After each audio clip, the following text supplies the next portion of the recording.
July 2019, that is when I initially put in my pre-order for the Neca Bride of Chucky replicas, and now nearly 4 years later, Chucky is finally here. And just like on the box that Tiffany came in, we have got carton number 950 of 3,000, so I'm guessing the full run for these Chucky replicas was only 3,000 units. But anyways, let's get into this, cut open the box, and finally get to check this replica out.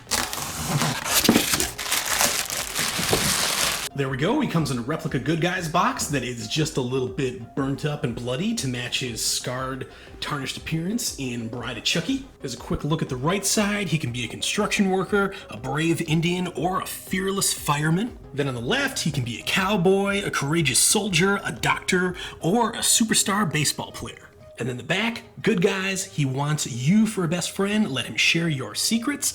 And then down at the bottom, hi, I'm a good guy, let's play. And something I thought was a little interesting is this label on the bottom. It looks like Neca might actually have the licenses to Child's Play 2, 3, Bride, and Seed, which is kind of interesting since Tots is releasing at least things from Child's Play 2, 3, and Seed.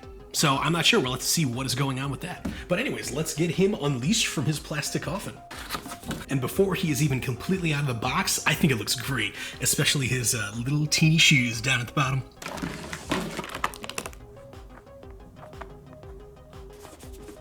There we go, gave his hair a little bit of a style as soon as I pulled him out of the box. And I gotta say, a lot of people say that things look better in person than they do in pictures or in a video, and this is definitely one of those things. Even looking at it in person compared to looking at it on my viewfinder, it looks totally different. So it's all about the lens and how something looks to the eye compared to the camera. And I gotta say, in person, this thing is probably 95% perfect. If this was done in silicone, it would be 99% perfect. The face looks virtually spot on. I love that the hair is punched in the eyebrows. All of the hair up here is punched into the head, and that's something I love for these dolls compared to the Tots replica dolls. The hair on Tots is really thin and flat. Here, the hair has body to it. It's thick and it actually looks like the hair does in the movies, which I really like. Once again, just like Tiffany, the head is made out of a hard vinyl. The eyes, I already showed you, those move. I like how they put them back into Chucky's head for the packing, just so he doesn't look wonky-eyed in case one of them, decides to wander astray. The clothes, very nicely tattered, real stitching. There are even real metal clothespins holding certain sections together. The arms are foam, but then the hands again, those are hard vinyl. More weathering as we go down his coveralls, a little bit of dirt here and there, some stitching, some more clothespins, and then the shoes, also a hard vinyl. And let's go over the instructions that also came with this. It shows that the arms and legs can move out left and right, the knees can bend, the arms can shift upwards, and the elbows can also bend. The head shifts left and right, up and down, and then you've got the eye movement, and that's it. But something I really want to check out with these dolls, I'm gonna have to contact Neca about this, is if we can bend the hips forward permanently and actually have them pose sitting down, because that's a very important pose for Chucky and Tiffany. They're frequently sitting down. And right now, I don't know if we can actually display them like that without damaging the foam over time. Let me turn him to the back, and oh yeah, let me show you this right here. You've got all the hair stapled in, you've got the metal skull showing through, and that is on both sides. Got the staples over there, that is accurate. And from the back, you can really see how thick his hair is.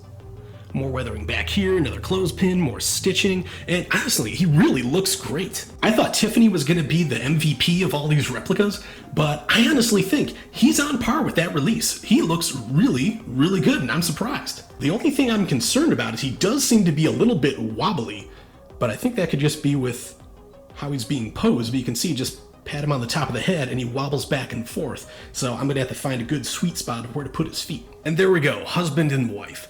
And putting these next to each other, I never realized how different the head sculpts are between Chucky and Tiffany. Especially I never realized how big Chucky's head is compared to Tiffany's head, which looks like it's almost half the size. That just really squashed down. But they are around the same height. Chucky looks like his head is right to the top of Tiffany's, but Tiffany's eye line looks like it's just a little bit higher than Chucky's. And also, Chucky's arms, they go down a little bit farther than Tiffany's. And I also wanted to mention, these do not come with any accessories, but Their hands are sculpted to be able to hold on to something. But in Bride of Chucky, I always think of Chucky holding a gun, so no knife for this one. Gonna have to find a prop gun to pop in his hand.